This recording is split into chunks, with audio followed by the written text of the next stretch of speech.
la verdad muy contentos de poder recibirles aquí en este teatro tan importante, que es un hito de la gestión municipal y que nos permite hoy hacer nuestra segunda charla F5, que como les decía al principio, la voluntad esa de ese F5, la idea de poder actualizar ideas, de poder convocar desde un espacio de reflexión, de pensamiento colectivo, encontrarnos a intercambiar con distintos actores y actualizar el pensamiento y las herramientas que tenemos para poder pensar en la realidad, pero también, sobre todo, una convocatoria que a partir de esa reflexión podamos generar por ahí, motivarnos para la acción.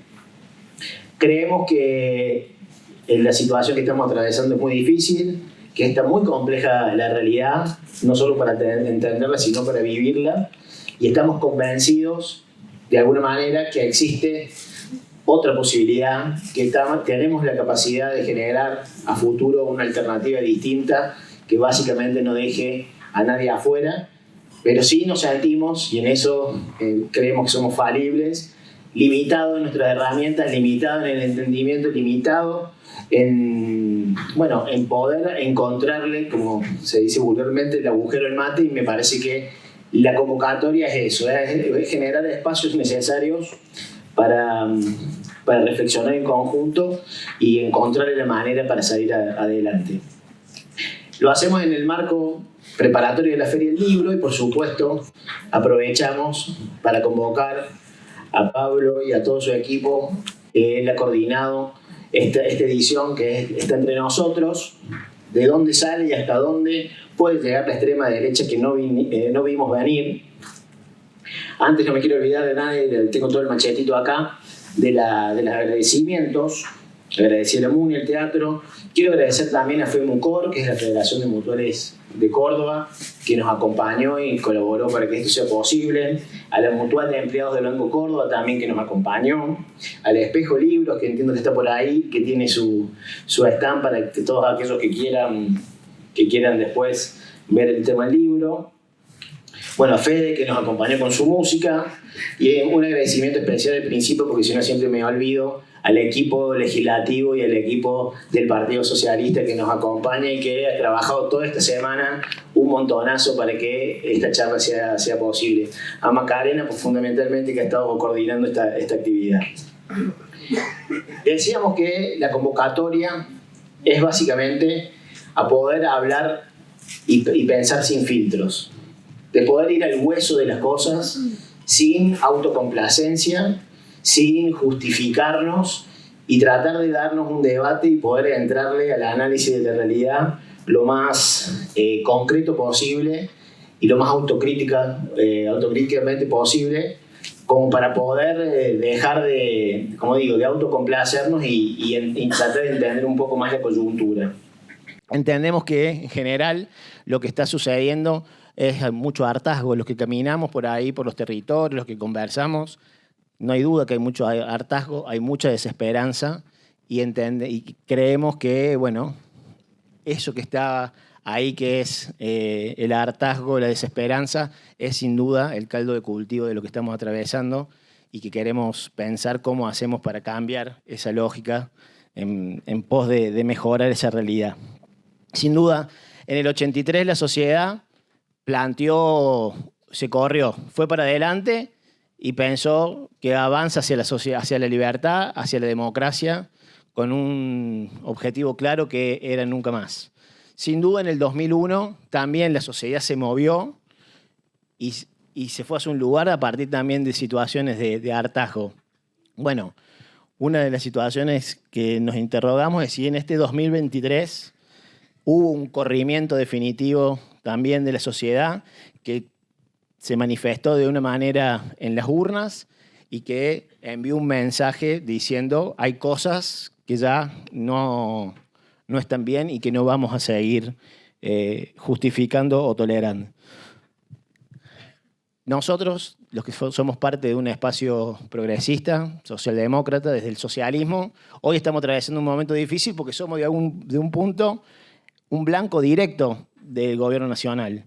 del presidente que dice que el socialismo es la escoria humana, que dice que el socialismo es la causal de todos los males, cuando nosotros creemos, en definitiva, que aquellos momentos históricos donde las sociedades evolucionaron, ganaron derechos y mejoraron su condición de vida, han sido por la vigencia de los valores que nosotros pretendemos representar y defender.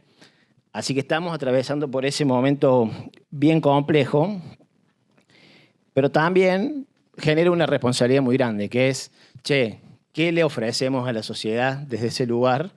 Y me parece que un poco esa es la reflexión que necesitamos y que nos interesa. Nos interesa esto, ¿por qué no la vimos venir? ¿Qué estábamos haciendo o qué no, en definitiva, no estábamos haciendo para que no estar ahí donde sucedían las cosas? De todo esto nos interesa hablar y de todo esto esta gente que tengo a mi derecha, no sé por qué, se anticiparon a esa lectura y la vieron venir mucho antes que otros. Y además, también por eso insistimos con la presencia de los chicos, están diciendo en la actualidad, por ahí en distintos espacios, cuestiones que realmente a nosotros nos interesa discutir. Está con nosotros Martín Vicente, coautor del libro, y a tu extrema derecha, en el otro extremo a la izquierda mía está la pared, dijo alguien. Martín Vicente también es coautor del libro, es doctor en Ciencias Sociales por la UBA, investigador del CONICET y estudia historia política e intelectual de las derechas argentinas con énfasis en la tradición liberal conservadora y del catolicismo democrático local y del Cono Sur.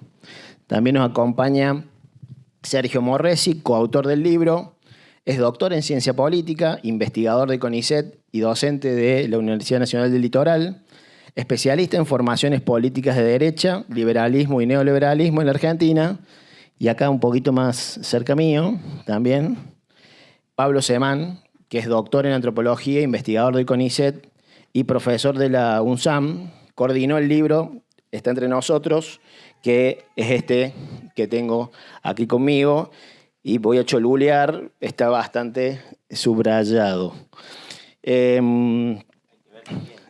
No creo, eso seguramente, por lo que te estuve escuchando hace un rato, definitivamente no. Bueno, queríamos arrancar, vamos a tener 2 o 3 momentos y después vamos a tener un espacio de intercambio, si por ahí alguna o alguno quiere hacer alguna pregunta.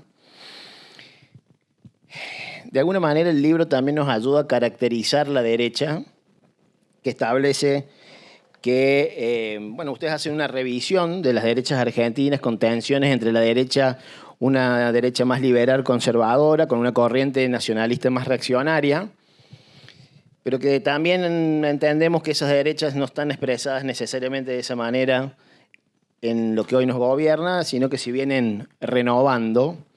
Entonces a mí me gustaría arrancar charlando, contextualizando o que nos ayuden a definir cómo se conforma hoy la libertad avanza como expresión de la ultraderecha que nos gobierna en la Argentina y qué dimensiones entienden novedosas de ese espacio político para que haya tenido la capacidad de interpelar o de convocar electoralmente a tantos argentinos. ¿Y en qué contexto ustedes entendieron que se ha dado para que eso sea una realidad hoy que nos atraviesa? ¿Es así, al vuelo? Si cada uno cuando les parezca van ¿Pablo? No, empieza Martín.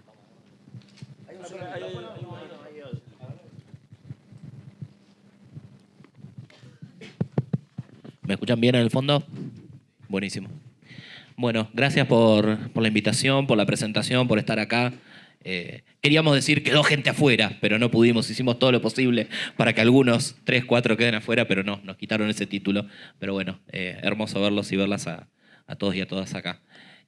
Yo voy a partir de una respuesta que tiene que ver con algunos de los nudos de la investigación. Voy a contar una anécdota. Hace un rato tuvimos una suerte de charla taller.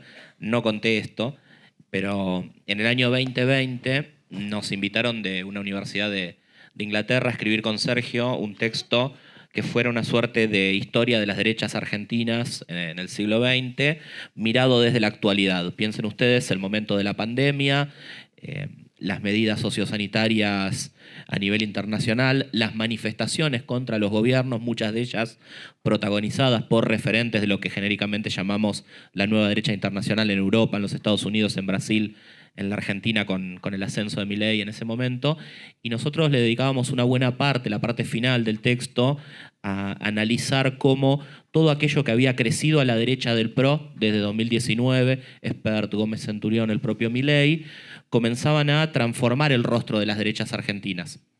Nosotros ese rostro lo dibujábamos con una idea que es, desde al menos el centenario, se bifurcan dos familias, la liberal conservadora, la nacionalista reaccionaria, básicamente la liberal conservadora republicana en lo político, capitalista y mercantil en lo económico, cosmopolita y elitista en lo sociocultural, y la nacionalista reaccionaria, autoritaria en lo político, corporativa en lo económico y tradicionalista, incluso telurista en lo sociocultural, que sin embargo enfrentarse en muchos momentos, piensen en la división fascismo-antifascismo de los años 30 y 40, que es una división internacionalizada, habían convergido en otros, verbigracia los golpes de Estado, salvo el del 43, del que luego surge el peronismo, pequeño detalle. Pero en esa convergencia y tensión, lo que claramente había ocurrido es que tras el fracaso, el final por derrumbe, por colapso de la última dictadura, el discurso del alfonsinismo, de la renovación peronista, del partido intransigente y básicamente de la primavera de los 80, lo que hace es cargar las tintas sobre el nacionalismo. El nacionalismo habría sido el causante de los golpes de Estado, de la violencia represiva clandestina, del aventurerismo de Malvinas.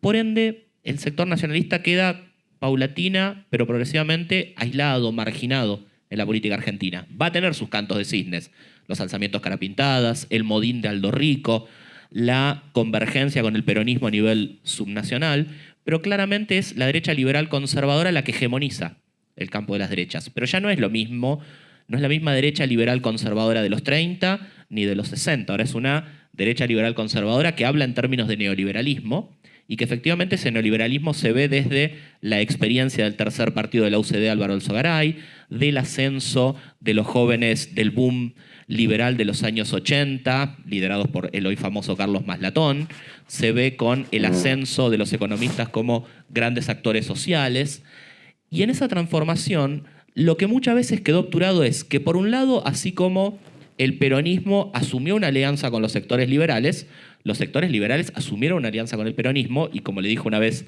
a Sergio, un importante legislador que hoy está en el PRO, yo me vacuné de gorilismo, es decir, comenzamos a aceptar al peronismo. Pero otra parte se fue, y como le han dicho a otra colega explícitamente, yo con ese negro de mierda no hago política, por Menem. Tras el 2001, parte de esa herencia fue recogida por el Partido PRO de Mauricio Macri, que si bien se presentaba como la nueva política, parte de una base peronista, parte de una base radical, entre otros sectores que conforman al partido.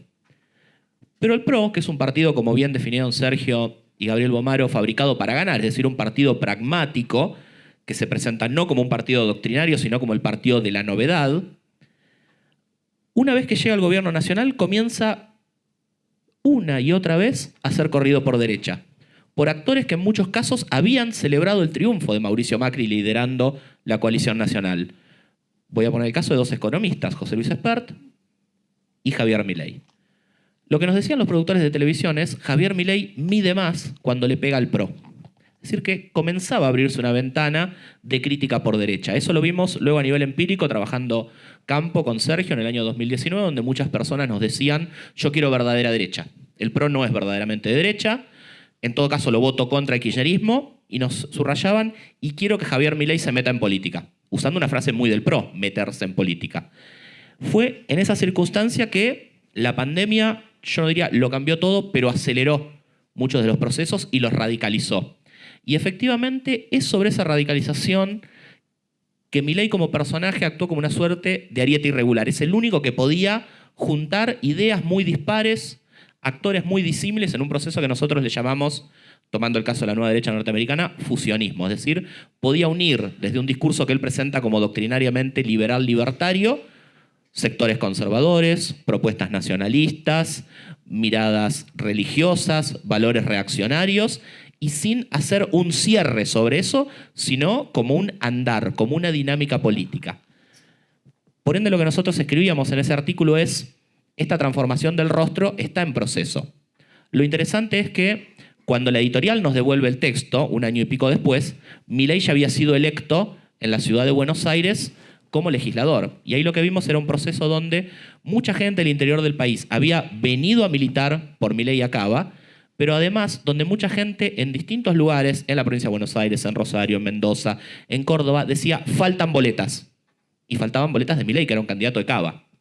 Y a lo que muchos dijeron, qué votantes con poca gimnasia política no lo saben, lo que uno debía subrayar es, están anticipando que Milei tiene lugar para crecer haciendo una diagonal territorial, por ejemplo.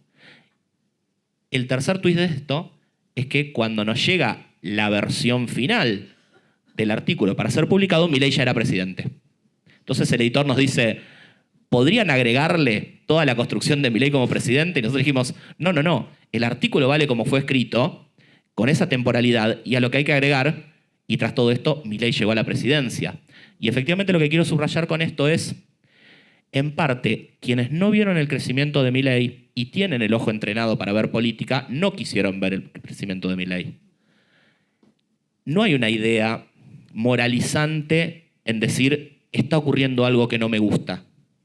Hay que aprender a mirar lo que no nos gusta. Y me parece que en gran parte el mundo de lo que Pablo suele llamar la sociedad política ampliada, académicos, periodistas, dirigentes políticos y económicos, referentes del mundo de las encuestas, creía que eso no podía pasar. Y cuando pasó dijeron, bueno, pero pasó en un montón de lugares del mundo, ¿por qué no va a pasar acá? Perdiendo la especificidad. Y me parece que el desafío de mirar esto es, primero, ver lo que tenemos adelante, verlo en su especificidad, pero no perder los lazos de contacto, las influencias y las relaciones que tiene con líneas que son internacionales.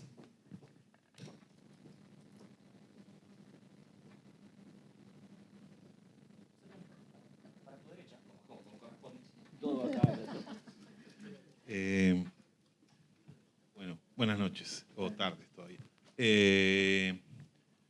Para no pisarme mucho, una de las cosas que se suele pensar con esto de... Habían preguntado al comienzo, antes de hacer la pregunta propiamente, dijiste, hubo un corrimiento de la sociedad, o sea, la sociedad se volvió de derecha, que es un poco una de las preguntas que más suele salir, básicamente porque hay una cierta incredulidad. Primero, que haya gente que no opine como uno, que es parte del problema que señalaba recién Martínez. Es decir, no quiero ver a gente que piense exactamente lo contrario, y creo que eso fue parte del problema. Pero también a que más que un corrimiento hubo una decisión de no ver algunos datos que incluso son muy previos, muy previos. La sociedad argentina tuvo una crisis enorme en el año 2001, y a la salida de esa crisis del año 2001 no sucedió lo que muchos habían imaginado, que era una inmediata contestación al mundo neoliberal, a la década de 1990 y a la globalización, sino que lo que hubo fue un reordenamiento de la política que mostraba que había una importante cantidad de ciudadanos argentinos que querían volver a los años 90, que no decían los 90 estuvieron mal, vamos a hacer contranoventismo, vamos a hacer asambleísmo y fábricas tomadas, sino que por el contrario, decían, devuélvame los años 90. Las elecciones del año 2003, yo no me canso de subrayar esto, las perdió Néstor Kirchner, y las perdió por paliza. Después fue presidente igual, pero sacó el 22% de los votos. Puede decir, bueno, pero el que perdía era Menem, porque Menem, que había salido primero en esas elecciones, con el 26%, no tenía muchas chances de ganar un balotaje. Pero si yo sumo los votos que obtuvo Menem, más los votos que obtuvo López Murphy, 18%, y alguna parte quizá de los votos de que tuvo en aquel momento el candidato Rodríguez Sá, que se presentaba junto con un montón de gente muy a la derecha, no todo, porque también estaba la CGT ahí adentro y un armado bastante complejo, pero también estaba gente, digo, estaba Luis Patti, por ejemplo, para decir a alguien, Aldo Rico, estaban ahí en el partido, lo que en ese momento se llamaba neolema peronista de Rodríguez Sá. Entonces quiere decir que había entre un 45%, quizá un poco más, de personas que en el año 2003, a un pasito de la crisis, de los muertos en la Plaza de Mayo, de las asambleas barriales, de las fábricas tomadas, que decía, quiero volver a los 90. A mí me gustaban los 90. Quiero volver a ese mundo neoliberal. No quiero que me lo saquen. Uno tiende a pensar que después, como fue evolucionando el país durante los años florecientes de 2004, 2005, 2006, 2007, bueno, esa gente se fue diluyendo y efectivamente perdió representación política. No había un partido que representara a los que quieren volver a los años 90. Dejó de haberlo, al menos a nivel nacional. Sí había representaciones locales. La había en Córdoba, la había en Santa Fe. Pero no había una representación nacional de eso. Sin embargo, un poco más adelante, en un momento en el que todo parecía sonreírle al oficialismo nacional, es decir, al gobierno en ese momento ya de Cristina Fernández de Kirchner, se desata la llamada crisis de la 125. Y si bien eso no genera un partido que aglutine a aquellos que querían volver a los 90, sí se genera un humor social, algo parecido a lo que un sociólogo argentino, Carlos Altamirano, ya había pensado en los años 80. Se forma otra vez el partido del mercado, o yo creo que no es la palabra adecuada, la palabra adecuada que es la que suele usar Pablo, el polo de la libertad. Se empieza a rearticular eso, no como un partido, porque no hay ningún partido que representara eso, o había demasiados quizá, pero sí había un humor social, una sensibilidad que con diferentes modulaciones se iba fogoneando, además en la protesta social, en el corte de ruta, en la toma de calles, que no, digamos, que estaban ahí y estaban para formar ese futuro polo de la libertad. Que eso no se desarrollara inmediatamente tiene que ver con aciertos del propio oficialismo de aquel momento, con errores de esa oposición partidaria de derecha, con un montón de otros problemas, pero lo que uno ve es como iban decantando cosas, y no es que de un día para el otro, uy, la gente de repente se hizo de derecha. Primero que en este país siempre hay alguna gente de derecha. Segundo, que este humor social post-crisis de 2001 estaba ahí y buscaba ser representado. Ahora, ¿por qué necesitó ser representado por esto que tenemos ahora y no pudo ser representado por los partidos tradicionales o por variantes dentro de los partidos tradicionales? Bueno, ahí aparecen otros factores que tienen que ver, sí, efectivamente, con lo que fue un muy mal gobierno de la Alianza Juntos por el Cambio a nivel nacional, incluso medido en los propios términos que estableció el propio Macri para ser juzgado, un muy mal gobierno de su sucesor Frente de Todos. Pero uno diría también con factores de aún más larga data, la larga crisis que lleva Argentina, que son, no sé, a esta altura son 50 años o más, sin crecimiento económico sostenido. Por el contrario, digo, uno puede decir, bueno, se creció entre tal año y tal año, entre el 2007 y el 2010, y se volvió a crecer un poco en el 2000, no sé. Creo que no, listo, el 2010... 2007, 2010 y 1974. Claro. No, bueno, en algún año de los 90 me parece también hubo un crecimiento. Pero, digo, o sea, no se puede. O sea, no se puede no tomar en cuenta que es un país que viene de un largo proceso de decadencia económica. Y que ese largo proceso de decadencia económica además impacta en un Estado que, si bien cada vez dice hacer más cosas, es cada vez menos capaz de hacer esas cosas. No digo que no tenga la voluntad, pero con voluntad no alcanza. La buena voluntad, como todos sabemos, con eso se embaldosa el camino al infierno. No alcanza con la buena voluntad. Es un Estado cada vez más incapaz, al que además, digo, todos estos como grandes factores de procesos largos. A mí me gusta mucho usar una imagen que usa un historiador inglés para pensar la Revolución Inglesa, la del año 1640, es decir, cómo sucedió que hubo una revolución en Europa en el siglo XVII. Dice, bueno, hay una larga serie de procesos. Bueno, pero en algún punto algo tuvo que encender la chispa. Son lo que le llama efectos precipitadores, algo que hace que todo este largo caldo de cultivo se empiece a precipitar rápido. Y yo creo que ahí la pandemia, que es algo con lo que trabajó mucho Pablo y que lo invito a que insista en eso, fue un factor fundamental.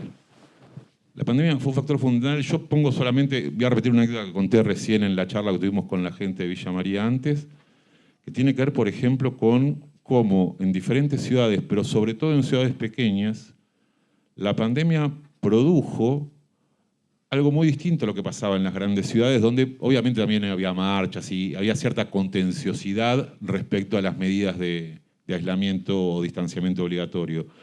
Pero sobre todo en las pequeñas ciudades, eso se veía como empleado público privilegiado que no trabaja y lo veo paseando por la plaza, lo veo tomando mate, no le da clases a mi hijo, no atiende la oficina y yo no gano un mango y no me dejan abrir el boliche y yo me estoy muriendo de hambre y él no la pasa mal. Ergo, no es la casta el político lejano que está allá en la Casa Rosada, es la casta el maestro de mi hijo. Es la casta el empleado público que gana 2 mangos con 50, porque es un empleado público, no es un millonario, pero igual es un privilegiado y es parte de la casta. La casta no es una palabra que designa lo que desde una posición de izquierda uno quisiera que designe, son los poderosos, los empresarios. No, la casta para muchísimas personas designa a un simple empleado público raso que apenas llega a fin de mes, pero que la experiencia que se vivió en pandemia es él cobraba el sueldo entero y no trabajaba y yo no cobraba mi sueldo, porque de hecho no tengo, y no llegaba a fin de mes. Y tenía que salir a rebuscármelas.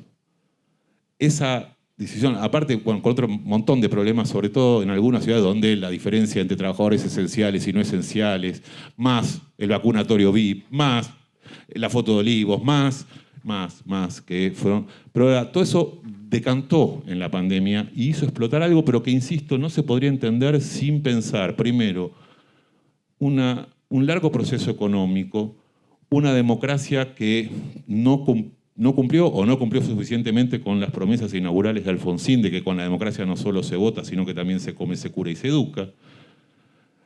Y sobre todo con, yo creo, una mala comprensión de lo que fue el proceso post-2001, como si la sociedad anterior hubiera desaparecido por arte de magia, cuando en realidad alcanza a combinar los resultados de las votaciones para darse cuenta que no había cambiado tanto la sociedad entre los 90 y post-2001, no es que de repente cambió todo. Finalmente, una última cuestión que habría que sobreenfatizar, que es la cuestión etaria, generacional. Hay buena parte de la lucha política en los últimos años se sigue pensando constantemente en pasado, en lo que fueron los buenos años, ya sea los buenos años del kirchnerismo, los buenos años del reggae, no importa, hubo algún momento mejor, bueno, pero para la gente que tiene 20 años, 25 o menos, eso tiene el mismo valor de pensar en la Guerra de Malvinas o pensar en la década de 1940. Es historia. La historia, para la mayor parte de la gente joven, empieza cuando uno vive. Y lo que ellos han visto ha sido un largo proceso de decadencia posterior al último año de crecimiento económico. Y eso me parece que no puede dejar de ser tenido en cuenta. Bueno, me dijo varias cosas Sergio que tengo que decir. Y estaba bien. Empiezo por la prepregunta. Dale. De lo que no vimos. Y quería dar un ejemplo. Hace poco estaba haciendo yo trabajo de campo en una localidad en la provincia de Buenos Aires, pero que en realidad lo que voy a decir pasa en muchos lugares, donde buenos dirigentes sociales, productivos, activos, honestos, que realizan tareas sociales importantes, básicamente de reparto de algunos recursos, escasos, que tienen que ejercer alguna especie de selección que siempre genera daños, y hay un problema ahí estructural de la política argentina, que es que incluye y excluye todo el tiempo. Gente que viene de los barrios donde está trabajando, que tiene muchas cosas en común con esa gente de los barrios, pero que ya está resocializada en la máquina política, llaman con afecto y autopercibiéndose pueblo a mujeres con las que trabajan todo el tiempo, las gordas. Uno puede ver tranquilamente que los militantes de las agrupaciones peronistas dicen, no, las gordas.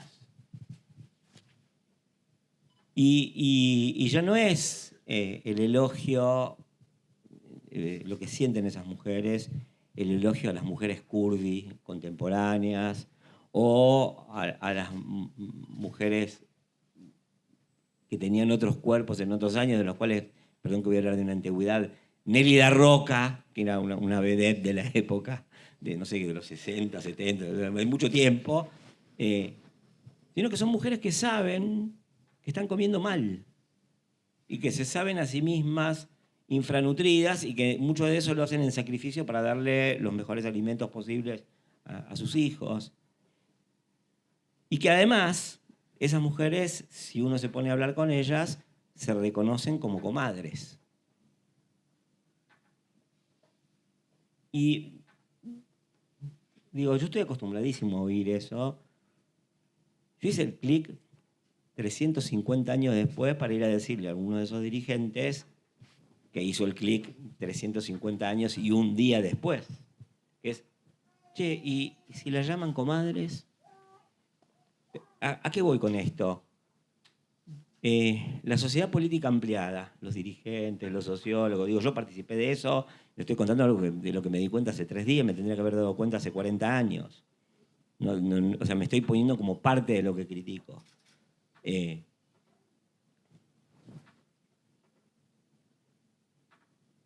Tenemos una frontera con los representados, que nos permitimos decir cosas horribles, sin darnos cuenta, y probablemente sin mala intención, aunque tenemos miles de teorías de que del cuerpo de los otros no se habla y qué sé yo qué, ¿no? Entonces, imagínense este gesto repetido en cada militante, en cada dirigente municipal, provincial, nacional, en cada profesor del partido de los profesores, que somos todos sororos, feministas y qué sé yo qué, pero cuando la diputada es libertaria le decimos puta. ¿No? Entonces, yo creo que hemos vivido encerrados, y además, toda esta escena que contaba inicialmente, yo podría decir, y fíjate, flaco, que estás contratando a un investigador para que te haga investigación cualitativa, porque estás socializando la conversación. Ya, o sea, la política socializa hasta la oreja o terciariza hasta la oreja. Entonces uno diría, ¿cómo no le iba a pasar esto a la sociedad política ampliada? ¿Cómo no le pasó antes? Porque todo este circuito del infierno, del focus, el creador, el community manager, el político que cree que el pueblo termina en el último seguidor del último puntero tuitero de él y que en realidad, digamos, ni siquiera empezó el pueblo ahí. Bueno, esos son parte de los mecanismos de encierro y estoy hablando de los que nos son muy próximos a nosotros, llenos de categorías autolegitimantes que nos impiden ver el daño que hacemos, ¿no? Entonces yo creo que parte de lo que no lo vimos, como dijo antes Martín, porque no lo quisimos ver, pero porque nos construimos, creyendo que nos construíamos atalayas y telescopios e instrumentos muy sofisticados de ver, en realidad nos estamos construyendo imágenes para la pura autocomplacencia, ¿no? Entonces, eso me parece que tiene que ver con las razones por las que no vimos, que son tan poderosas que han resistido a la derrota, ¿no? Hoy en la derrota electoral y política y cultural, de todo eso nada ha cambiado, sigue absolutamente indemne. Yo diría, la oposición perdió 1 año y medio para mejorar política, técnica, organizativa e incluso humanamente, como lo revela el ejemplo que yo estoy contando. Ahora, ese encierro progresivo y que yo diría abarcó más fuertemente al progresismo que al resto de las expresiones políticas, y hay una razón para decir esto, porque el progresismo y las izquierdas, y la izquierda peronista, y el peronismo de izquierda, se jactaron de tener visiones sociales penetrantes. Son todos... O sea, si yo pregunto, ¿alguno no es partidario de la crítica? No, somos los reyes de la crítica. O sea, somos los desactivadores de proyecciones y de ficciones y de ilusiones del capital, del coloniaje, de lo que sea, ¿no? Entonces, los que más nos hemos autoensalzado de tener determinadas virtudes, en realidad las tuvimos en el menor grado posible. Entonces sí cabe más el sayo sobre el progresismo que sobre cualquier otro.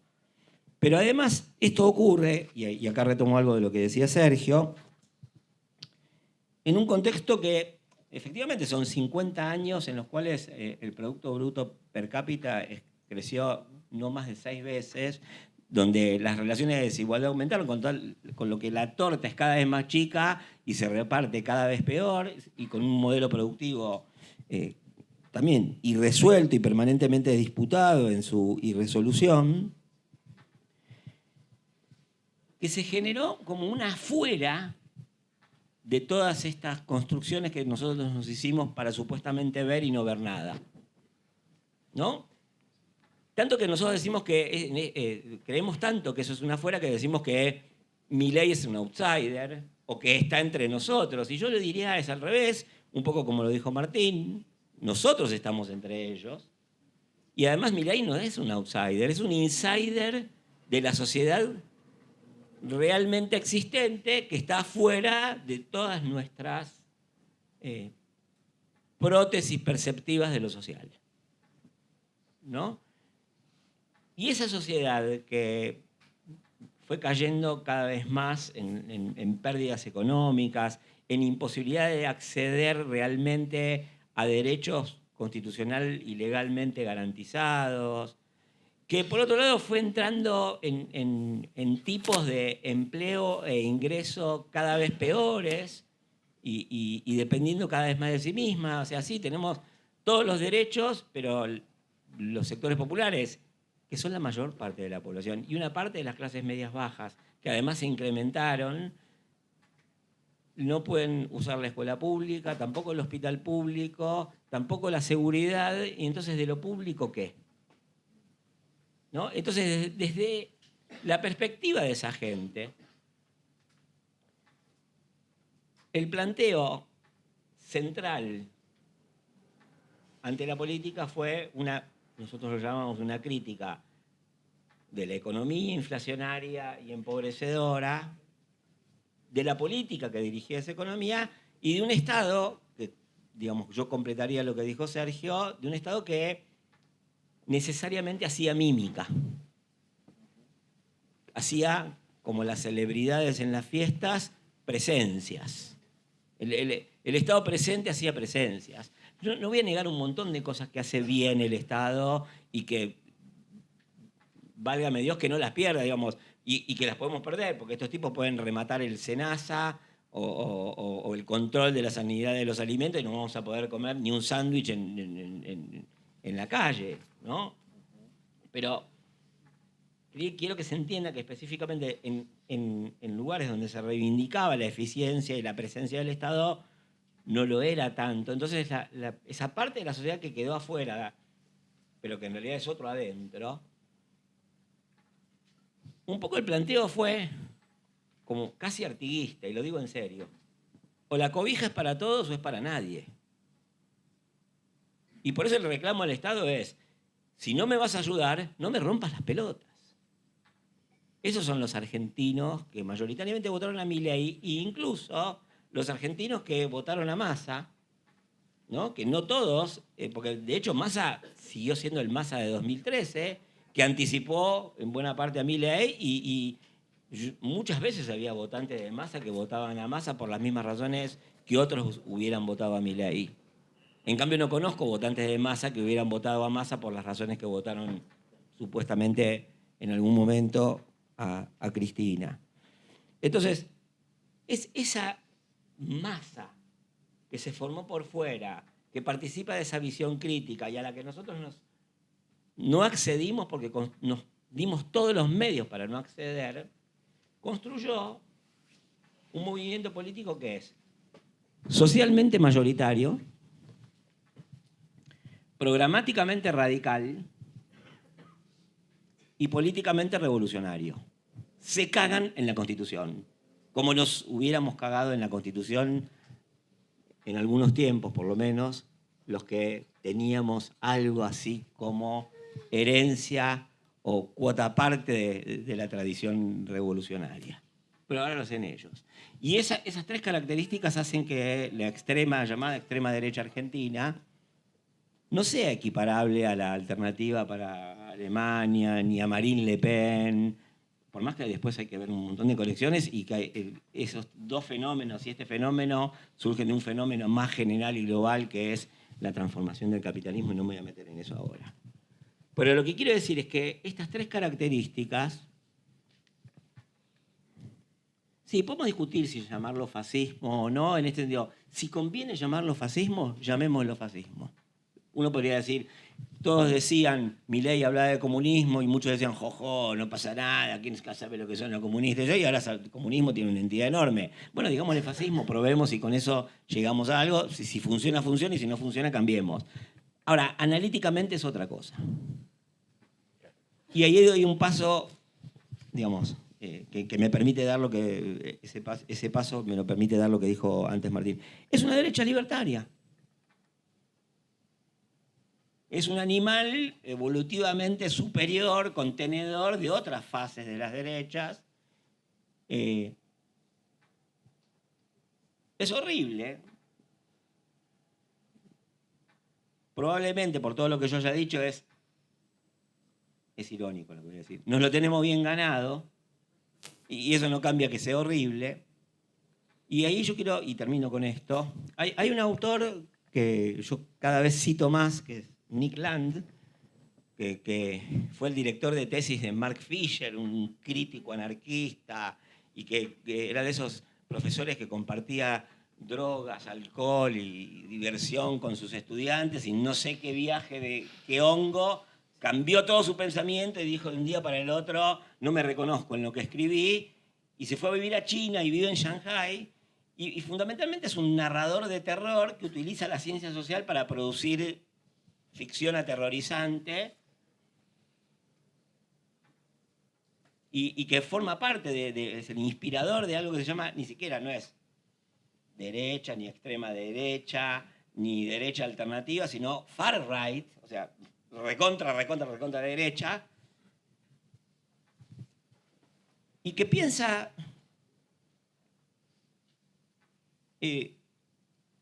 acá van a sobrevivir los mejores en un proceso que incluso puede ser de especiación dirigida a través del uso de la tecnología. Crear superhombres. ¿Sí? Que no es que usen de esclavos a los humanos restantes, sino que directamente los disuelvan en ácido, porque se puede crear, según ellos, rápidamente una nueva generación. Yo creo que en el universo o en el horizonte de pensamiento de Milei está esto. Muchas veces sentí la presencia de una lectura efectiva de esto, pero no importa, porque aparte las ideas de Nick Land ni siquiera son tan sofisticadas, las puede tener cualquiera. O sea, no es necesario, y no digo esto impugnando para nada el trabajo que hace Martín, hacer historia de las ideas de los pensadores de las derechas, sino más bien recuperando lo que dijo Martín, para encontrar en el pensamiento de las personas comunes pensamientos políticos como este. Simplemente señalo la coincidencia, que es en el plano masivo, popular, donador de legitimidad a través de la vía electoral, hay planteos políticos, ideológicos, horizontes que se parecen a lo de este, entre comillas, sofisticadísimo teórico. Bueno, todo eso es muy novedoso, no se parece a nada que hubiera habido antes. Toma de todos lados, toma de la derecha conservadora, toma de la derecha liberal, toma del fascismo, toma del nazismo, pero va más allá de todo eso. Y eso tomó lugar y pudo, ese relato, ese planteo, pudo interpelar, como preguntabas vos, no por la potencia del relato. Está mistificada la palabra interpelación. Parece que cualquier interpelación resuelve algo. Si tu pareja te agarra con otra mina, perdón por lo masculinista del ejemplo, no hay interpelación que te lo resuelva. Ay, inventemos una narrativa. Ah, ¿no era que éramos poliamorosos? No, bueno, no, o sea, no. Avisa antes en todo caso. Las interpelaciones no resuelven cualquier problema. Cuando hay una estructura de acogida para una interpelación funciona. ¿Cuál es esa estructura de acogida? Bueno, este frente de tormenta, de exclusión permanente de una sociedad que dijo o es para todos la cobija o es para nadie. Está claro, y sí, está claro, y está muy interesante y muy profuso, digamos, todo lo que abrieron. Tratar de entender cómo puede representar a un trabajador de Rappi o al Gordo Dan, digamos, cómo a partir de la motosierra y el esfuerzo individual genera condiciones de pérdida de condiciones de la calidad de vida y sin embargo hay esquemas de tolerancia de esa sensación cada vez más profunda. Esto de la privatización de la clase media, que la clase media aspiracional es poder pagar la prepaga porque la salud pública es mala, poder llevar al chico a la escuela privada porque la educación pública es mala, poder irse a vivir a un barrio privado porque necesitas seguridad que tenés que pagar y que no, de alguna manera no ven el Estado como un aliado. Entonces terminamos con estas 3 o 4 cosas que ustedes manifestaron, que en categoría mucho más sencilla, esta de la crisis de la representatividad y el rol del Estado que no termina de delinearse ahí. Entonces, a partir de eso se juntaron varias preguntas, porque no terminamos de entender por cómo Milei puede representar a todo ese esquema que la pasa mal y sin embargo aguanta, o aparentemente sigue tolerando esa situación, y que cada vez más personas la pasan cada vez peor y hay un decil más chiquito que está mejor, que parecería que no se sabe para dónde puede llegar a disparar esa situación.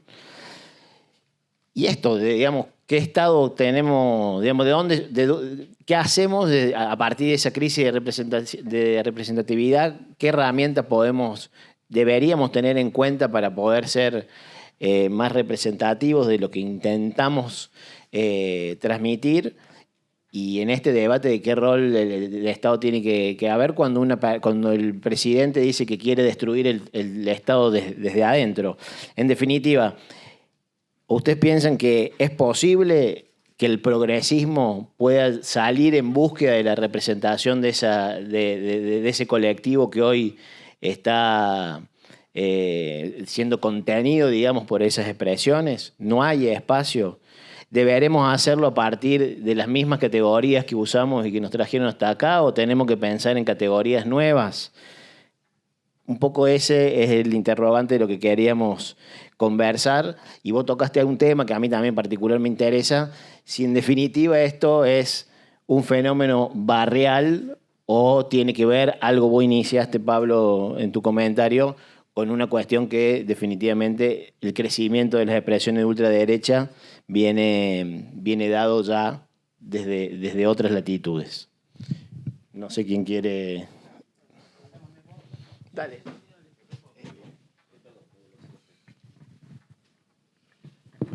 Bueno, la consulta, voy a arrancar por la parte final de la pregunta sobre la cuestión del progresismo. Te respondo primero como sujeto político, ojalá. Después te respondo como analista. En los últimos años lo que estuvimos viendo es que permanentemente en el mundo de la política e incluso en el mundo del periodismo de análisis político, de la academia y de las redes sociales, la palabra progresismo se bastardeaba de un lado al otro. Parecía una pelota de ping-pong donde desde la derecha y desde lo nacional popular, desde la izquierda o desde la centro-derecha, se le pegaba. Algunos argumentos. Decía el PRO, fracasamos porque teníamos adentro a progresistas como Marcos Peña, que lo eran en lo cultural, a gradualistas como Prat-Gay, que finalmente podría ser la pata derecha de una socialdemocracia europea, porque teníamos adentro a socialdemócratas como los radicales, a republicanos progres como el ARI, y eso lo decían los chicos y los votantes de los que yo hablé en la primera intervención. Efectivamente nos decían, nosotros queremos verdadera derecha. ¿Qué hace Macri y el PRO haciendo política con la socialdemocracia argentina?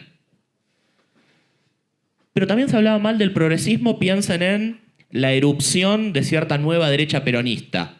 Moreno, Berni, Cuneo, donde el progresismo era el concepto que imbricaba la oligarquía liberal del siglo XIX y principios del XX, el liberalismo que tiene una cara de izquierda que es trotskista y una cara de derecha que es Alzogaray, las traiciones al verdadero sentir de la patria, etc. Todo eso era el progresismo. Desde ciertos sectores nacional populares, no, tenemos que ser nacional populares, irigoyenistas, peronistas, rosistas, artiguistas, lulistas, lo que fuera, menos progresistas. El progresismo es el fracaso hiperinflacionario de Alfonsín, el progresismo es el fracaso de Chacho saliendo de la vicepresidencia, es, si querés, el alfonsinismo yendo a ser helicóptero, aunque de la Rúa no fuera progresista, y no podemos aceptar que al kirchnerismo se le diga progresismo. Cuando la primera definición que tomó Néstor Kirchner en 2003 era somos progresistas. Se le dijo en los últimos años también al progresismo desde sectores de la derecha radical que convergieron en torno a Milei. El progresismo es el comunismo, el estatismo, el colectivismo con otro nombre, con un nombre más amable, pero que forma un totalitarismo de lo políticamente correcto que va desde los consultores de opinión pública a las estrellas de Hollywood, que todas son demócratas, que va de los profesores universitarios, que como dijo J.D. Vance, el vicepresidente Trump, son el enemigo, porque enseñan el progresismo, porque son woke, a, incluso como se dijo en los últimos días, el dinero de Qatar que financia las universidades progresistas, porque si hay un país progresista es Qatar, todos lo sabemos. Entonces, el progresismo pasó a denominar una serie de tirrias, preconceptos, lecturas sobre lo que está mal en la historia y funciona mal hoy, incluso aunque no lo veamos, es una suerte de mecanismo secreto, que en el fondo lo que nos mostraba es, hay una suerte de narrativa conspiracionista que va de izquierda a derecha, de derecha a izquierda, pero que marca que hay una suerte de maquinaria detrás del telón, que no sería ahora el interés de un poderoso, sino el de un tipo de pensamiento que hay que aplastar, desde la izquierda o desde la derecha. ¿Qué sería ese progresismo? Bueno, el cosmopolitismo, el pluralismo, los valores de tolerancia, y si uno quiere, el pacto democrático del 83. Esto, con Sergio nos hemos agarrado de los cuernos con colegas que decían, cuando el PRO ganó a nivel nacional, se acabó la democracia. Wow. Parecía que la democracia no podía tener centro-derecha. Y la verdad, uno puede pensar desde distintos lugares, primero, que toda democracia tiene, como decía Sergio, derecha adentro, porque siempre alguien está a la derecha de otro. Pero además, porque a la democracia le conviene tener a la derecha adentro, o preferís tenerla afuera tratando de romper el sistema. Efectivamente, es un desafío para el progresismo reincorporar a la centroderecha, a la derecha, en una gramática pluralista, progresista, y dando una suerte de término que se lo apropió Milei, batalla cultural. Y efectivamente la idea de batalla cultural, que Milei y los intelectuales que lo rodean como Agustín Laje, toman, según ellos, de Antonio Gramsci, pero en realidad lo toman de la nueva derecha europea de los 60 y 70, hace eje en la cuestión de la batalla cultural, que ustedes recordarán, los que tienen cierta edad, era uno de los términos centrales para entender qué era el progresismo en los años 90. Tony Blair, Bill Clinton, el nuevo socialismo español y portugués, el Frepaso en la Argentina, el Club de Cultura Socialista en la Argentina, se presentaban perfectamente como progresistas. Pero en los últimos años pasó a ser la mala palabra de la política argentina el progresismo. Entonces ahí me parece que hay que mirar dos cuestiones. Uno, ¿cuánto de cuando se debatía progresismo en realidad se estaba diciendo democracia? Pero además, cómo progresismo pasó a ser visto desde la nueva derecha como la mascarada de las izquierdas. Y cierro con este ejemplo. En los años 90, el Citibank toma una serie de teorías que circulaban en los autores de la Universidad de Harvard de los Estados Unidos en torno a el desafío de la cultura como valor democrático. Una cultura amplia, pluralista, contenedora, sería el motor que alimenta la democracia. Eso, que era el eje de los gobiernos de centroizquierda del mundo, llegó a la Argentina traducido y presentado por Mariano Grondona. Lo cual te marca que en los 90 podía haber una suerte de acuerdo, por supuesto, en época de pensamiento único, de globalización, de hegemonía del neoliberalismo, sobre ciertos valores democráticos. Y eso es lo que se puso en la picota en los últimos años, y a eso que le llamaban progresismo, en el fondo, insisto, está discutiendo otro concepto que es el de democracia. Bueno, yo voy a tomar la otra parte de la pregunta acerca de qué podemos representar aquellos que no nos gusta esto que está pasando. Pero para poder responder a eso, necesitaría tratar de pensar primero qué es lo que sí está representando o cómo logra representar eso que representa Milei. Milei se presenta y cuenta que él era un economista más o menos normal hasta que un día una manzana se le cayó en la cabeza y tuvo una epifanía. Nada, en realidad dice, estaba haciendo unas cosas y alguien me recomendó un paper de Murray Rothbard y ahí me di cuenta que todo lo que yo sabía de economía estaba mal. En ese momento era un economista neoclásico normal, uno puede decir, sí, más bien de centro derecha, pero un economista normal como cualquiera que fue a la Facultad de Ciencia Económica leía paper neoclásico, normal en la economía. Y un día descubrió a Murray Rothbard en un texto que básicamente lo que dice es que el equilibrio general del liberalismo clásico no funciona y que los monopolios, en lugar de destruir la economía o la economía liberal, son la base de la economía liberal. Aunque el monopolio está bien, el monopolio privado está bien. Y de ahí se fue metiendo en el mundo de la escuela austríaca, que ustedes seguramente lo habrán escuchado al presidente, alguna vez lo habrán escuchado citar a la escuela austríaca, pero dentro de la escuela austríaca es bastante amplia, hay distintos pensadores, y él no toma a cualquiera, él toma a Murray Rothbard. Y Murray Rothbard es quizá el pensador de esa línea más extremo porque se toma en serio la idea de pensar un mundo sin Estado. Por eso muchas veces Milei dice, yo soy un anarcocapitalista en la teoría y un minarquista en la práctica. En la idea de que mi utopía revolucionaria es un mundo sin Estado. Pero para lograr un mundo sin Estado, y en eso no es distinto Rothbard de otros pensadores neoliberales, hay que pensar un mundo desde el Estado. Es decir, para hacer un mundo parecido al ideal de la utopía, hay que usar al Estado. Usarlo para reprimir, usarlo para regular, usarlo para desregular donde haga falta. Se usa mucho Estado. Un mundo sin Estado requiere mucha acción estatal. Mucha acción para destruir lo que se construyó anteriormente alrededor del Estado y de la sociedad civil. Y en un punto a lo que apunta, y en cierto sentido logra representar, yo diría son a pulsiones que parecen contrapuestas, pero que tienen sentido para muchos de sus activistas seguro, pero también me parece que crecientemente a muchos de sus votantes, que es la idea de buscar la mayor libertad de las personas, de cada uno de nosotros, a través de una mayor concentración de poder en el Estado. Es decir, por esto que les digo, para desmontar esta maquinaria que oprime al individuo, tengo que usar el Estado. Y al mismo tiempo, para garantizarles a cada uno de los ciudadanos argentinos la mayor igualdad frente a los demás, el hecho de que no haya más casta, de que no haya más privilegiados, requiere generar una enorme cantidad de desigualdad, una creciente desigualdad, que es natural, que refleja la desigualdad natural entre los seres humanos. Más inteligentes y menos, más vivos y menos, más fuertes y débiles. O sea, esa profunda desigualdad la quiere hacer aflorar. Y en esa afloración de desigualdad hay justicia natural y justicia, hasta justicia poética, si ustedes quieren.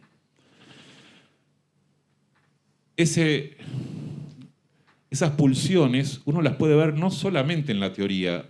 Basta recorrer, otra vez, los campos que hicimos nosotros son todos distintos, pero todos encontramos básicamente lo mismo. Es demanda de desigualdad en la sociedad. Esto puede parecer extraño. ¿Quién quiere desigualdad? ¿Quién quiere ser tan malvado de quiero desigualdad? Bueno, lo que quieren es lo que entienden como una retribución justa, a mayor esfuerzo. Si yo me esfuerzo, no puede ser que viva en las mismas condiciones que mi vecino, que yo creo, no sé si estoy seguro, pero a mí me da la impresión de que se esfuerza menos que yo. Si yo salgo a limpiar pisos y me tomo un colectivo carísimo, ¿por qué mi casa es más o menos igual que la de mi vecino, que yo sé que se quedó acá en el barrio tomando mate? No vivo muy distinto.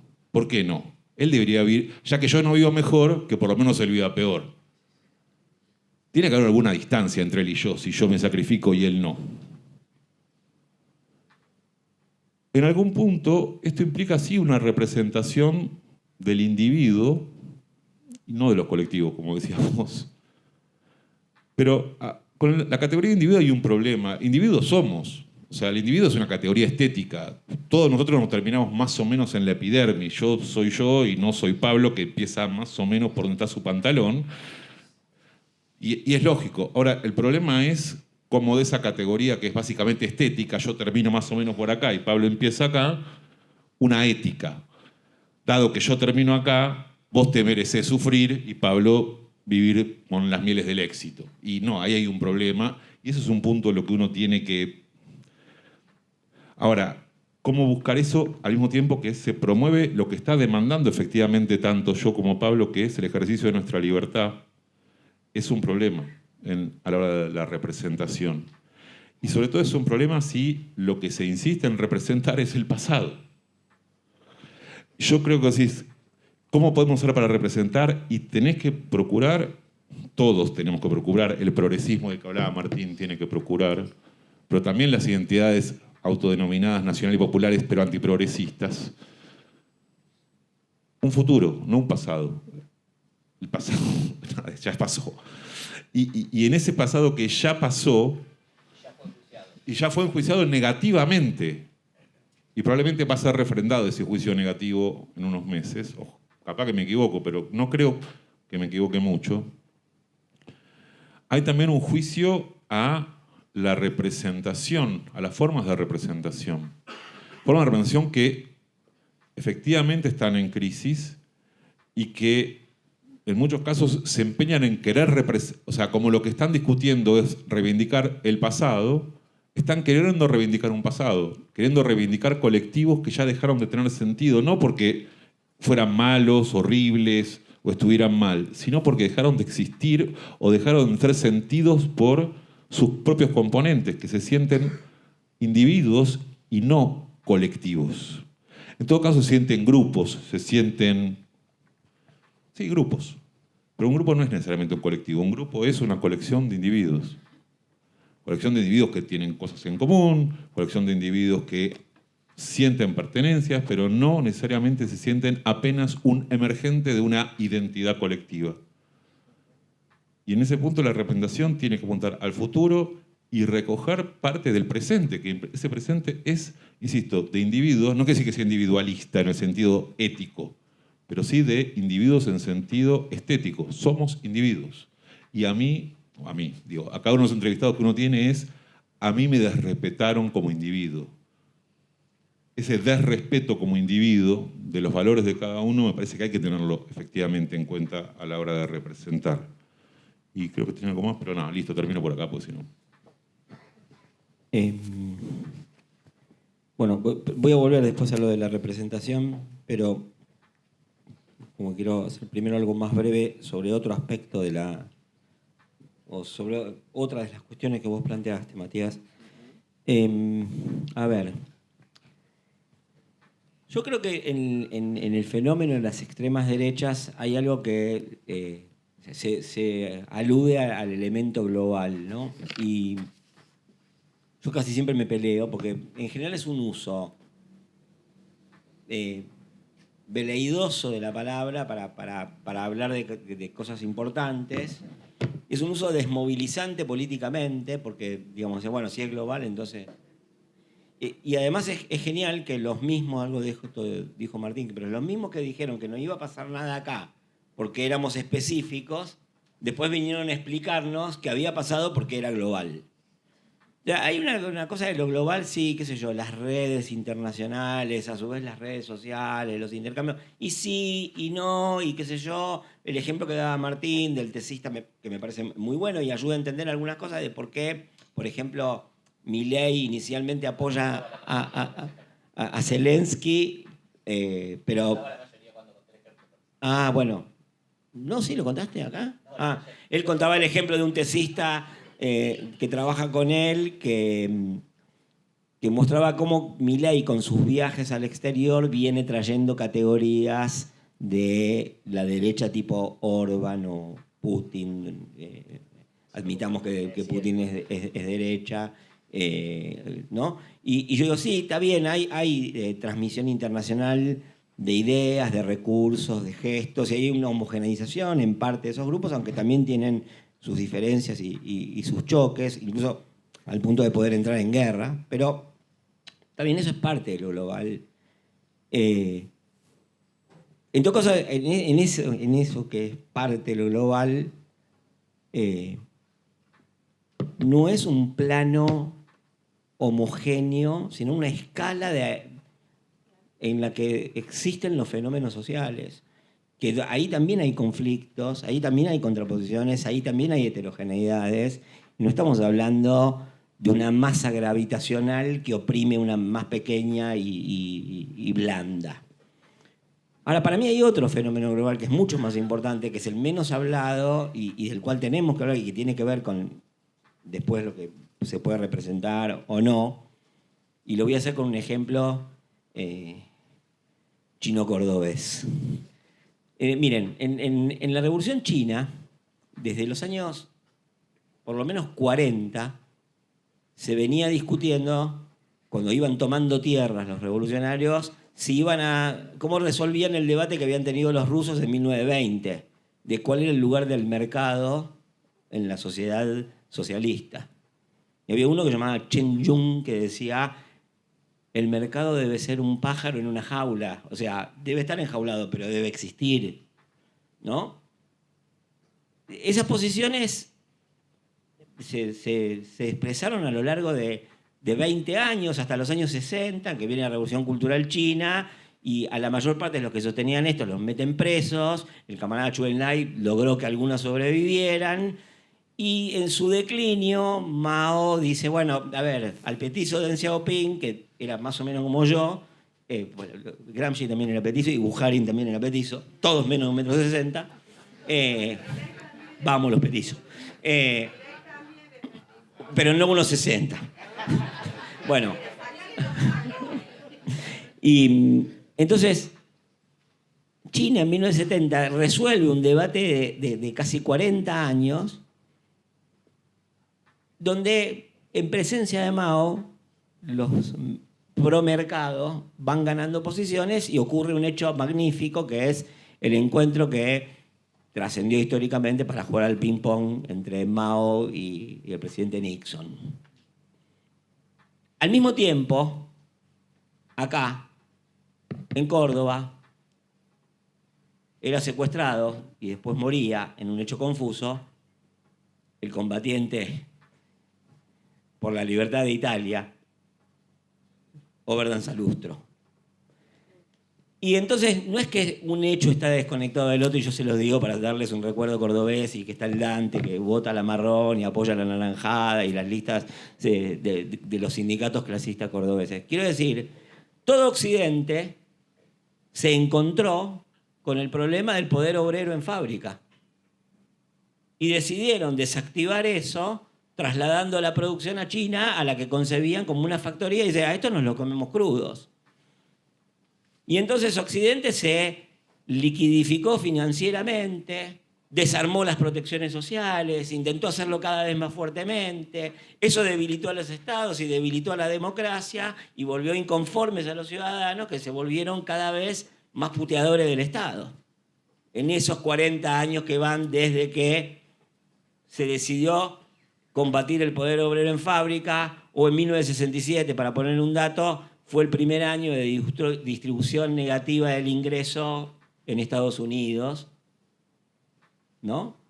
donde se terminaban los llamados 30 gloriosos años que habían permitido, por lo menos en los países centrales, pleno empleo, derechos sociales, representación política y funcionamiento de la democracia. Mientras China se transformó de factoría en factor de punta en la innovación. Y entonces lo que nos pasa hoy, y eso sí es global, es como que se hubieran retirado un tapete subterráneo que está, no sé, a 500 metros bajo tierra, pero se movieron todos los edificios y se mueven más o menos como estaban construidos esos edificios, que son los países. Y cada estado tiembla, y cada democracia tiembla, y cada sistema de representación tiembla, según las características de su propia construcción, combinadas con la sustracción de ese tapete. Ahora, en Argentina la hemos hecho bonita, porque de todas las democracias puestas en cuestión, esta lo está puesta en cuestión por una mayoría casi tan mayor, o sea, el único que es más mayoritario que Milei es Bukele. Pero Bolsonaro no es más mayoritario que Milei. Y ni Bukele, bueno, lo voy a sacar de Bukele, pero Bolsonaro no tiene un programa tan libertario y tan extremo en ese punto como el de Milei.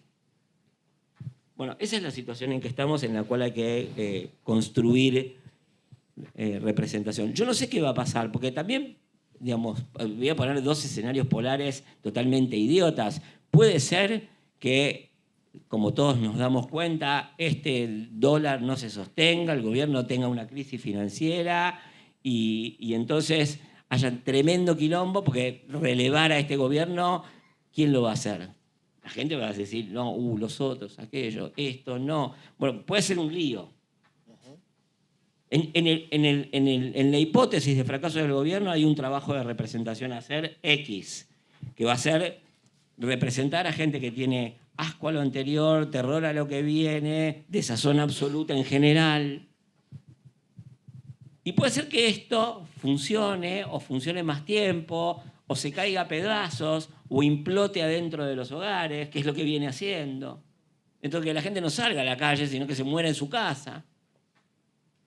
Y ahí es otro trabajo de representación que hacer. Entonces, en parte, los trabajos de representación van a tener que ver con cómo se resuelve un escenario político derivado de una cuestión global en la cual habrá que intervenir. Ahora, eso no quiere decir ni que no se pueda hacer nada, ni que lo poco que se pueda hacer sea tan poco. Entonces, yo empezaría por varias cosas. A mí me parece que el derrumbe del edificio político-social argentino todavía no terminó. Entonces nosotros estamos como en una casa, que se está cayendo todo, pero queda un sillón, una heladera, un piano, 2 computadoras. Entonces tenemos que, una parte de la relación de los progresismos con el Estado significa salvar esas cosas. Quizás a eso apunta las estrategias de construcción político-electoral, que es hacer política en los intersticios del sistema, de la trayectoria decadente del sistema. Después eso nos va a servir para otra cosa. No sabemos para qué, porque como no sabemos cómo va a ser todo después, no sabemos cómo vamos a hacer, pero seguro que nos va a servir. Si nos vamos a una isla desierta, si hacemos un transatlántico o si hay que reconstruir el Estado. Pero eso seguro que hay que hacerlo. Ahora también, yo creo que muchas veces Cristina Fernández de Kirchner, a quien yo critico muchísimo, tiene observaciones súper pertinentes, aunque no pueda ser consecuente con ellas. Y una de esas observaciones es, bueno, tampoco hay que militar solo electoralmente, y uno de los residuos del periodo de los últimos 20 años es que en general nadie tiene una militancia que no sea en tanto agente del Estado. Entonces, no hay que militar solo electoralmente y no hay que militar solo rentadamente, hay que reconstruir organizaciones partidarias. Perdón si yo soy muy dinosaurio, pero conocí gente que le daba plata a sus partidos o el tiempo en el que ganaba mucha plata o el tiempo en que podría ganar mucha plata. Está bien, estos tiempos son mucho más difíciles, es más difícil hacer ese sacrificio, pero eso todavía hay que pensar si se puede hacer, cómo se puede hacer. Digamos, la militancia, la transformación y la interpelación de sujetos tiene que ver con un ejercicio de la voluntad. No solamente se puede ser empleado. Entonces esa es una segunda cosa. Pero además eso conduciría a que las militancias tengan inserciones en lugares donde puedan ser reconocidas y reconocer lo que le pasa y no ser como estos tipos que están al lado de personas que se reconocen como comadres pero le dicen gordas. Si uno está en el lugar y no está de empleado ni está de jefe, capaz que se da cuenta mejor cómo se habla la gente entre ellas. Y eso va configurando una situación en la que hay una estructura de acogida a las interpelaciones. Uno no puede bajar de un lugar como un marciano en un plato volador y dice, bueno, acá tenemos la justa porque nos armó una crisis tremenda y entonces vamos para allá. Ese parece que fue, y no fue, y está bien todas las observaciones que hizo Sergio al respecto, el modelo de solución del 2001. No fue así. Pero parece que fue así, y nos engañamos con que fue así, y que entonces uno se para en un lugar externo a la crisis y señala un camino como si fuese Moisés en el momento de cruzar el río. Entonces, eso también creo yo que hay que hacerlo. Y la otra cuestión es que hay que entender la pluralidad de fragmentos que constituyen a los mundos progresistas, de izquierda, populares, nacional populares, todo lo que nosotros podamos decir, de acuerdo con todo lo que dice Martín sobre la cuestión del progresismo. Pero ¿cómo se hace todo esto en una sociedad que se volvió, y en ese punto yo diría bastante casi irremediablemente, pase lo que pase, mercantil? ¿No? O sea, en Córdoba hay una gran tradición, en el interior de la Argentina hay una gran tradición, en la zona centro de la Argentina hay una gran tradición de cooperativismo y de socorros mutuos, y que no es un minimalismo programático, pero que era lo que hacían los subalternos pobres cuando no había estado de bienestar. Hacerse fuertes en la unión.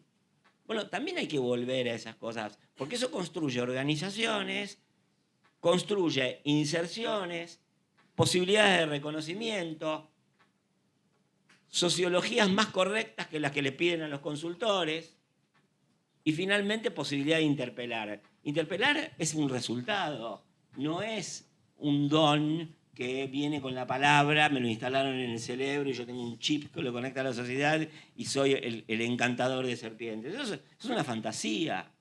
Lo que hay es práctica política. Y la práctica política educa, habitúa y mejora al grupo que tiene práctica política. Nosotros tenemos otro problema de este mundo cultural. Hemos construido durante los últimos 20 años organizaciones políticas enormes, carísimas. Nos hemos hecho el quincho más lindo y más caro dentro de esa mansión que yo dije que estamos. Y entonces resulta difícil salir de ahí. Y todas las decisiones que tomamos como organizaciones políticas, y en esto puede ser, no sé, cualquier agrupación, no voy a dar nombres, son más determinadas por la necesidad de sostener el quincho que por la necesidad de tener un proyecto político. No son ni programáticas, ni políticas, ni tácticas, ni estratégicas, sino son lógicas de supervivencia de las orgas. Entonces, al mismo tiempo que hay que hacer cosas, hay que tratar de poner en suspenso la lógica reproductiva de las organizaciones burocráticas. Bueno, ahí tienen, no sé, un programita de cosas para pensar. Yo haría un aplauso para esta última intervención de los tres que nos sacude y que nos cachetea un poco. La verdad que, bueno, estaríamos charlando mucho tiempo más. Llevamos hora y media pasada de conversación. Nos queda un montón. Me quedo un poco con esta idea de pensar también en lo individual, en esta dificultad que se nos presenta, que el presidente dice que respete el proyecto individual de cada uno y después putea la diversidad ataca a los colectivos, ataca a la discapacidad, entonces se hace medio complejo el reconocimiento del proyecto individual de cada uno con ese nivel de, citándolo al Pablo, de salvajismo, y nos quedaría profundizar en esto de las formas. Atravesamos una semana acá en Córdoba en donde el debate fue, a partir de un video de inteligencia artificial, si las formas en definitiva son secundarias porque lo importante es que las transformaciones se impulsan, o porque en definitiva a la gente no le importa las instituciones, lo que le interesa es la estabilidad. Entonces uno desde el progresismo, de la izquierda democrática, está terminando sosteniendo las instituciones con una actitud conservadora, como si tenemos que sostener lo dado mientras que el edificio se cae. Entonces somos los que sostenemos las instituciones que se están demoliendo. Entonces no encontramos ahí, pero me quedo con ese último también de elementos, sostener lo que podamos sostener. Y aquí en Córdoba, y con muchos y muchas que estamos aquí y que veo, estamos llevando adelante esa mirada de poner en valor el cooperativismo, el mutualismo, la salida colectiva, fundamentalmente en los espacios del interior, en donde hay un Estado y hay un mercado, pero entre el mercado y el Estado hay una sociedad organizada muy robusta, que produce, que trabaja, que genera riqueza, que distribuye, que genera arraigo, y que nos parece que por ahí va el modelo que queremos impulsar. Súper agradecidos, queremos ir siendo respetuosos del tiempo que tenemos. Muchísimas gracias. No convocamos a coincidir, convocamos a construir entre todos y todas en búsqueda de ese tono que nos ponga en la construcción de una alternativa. Gracias a todos y a todas por estar presentes. Gracias, Pablo, Martín, a todo el equipo.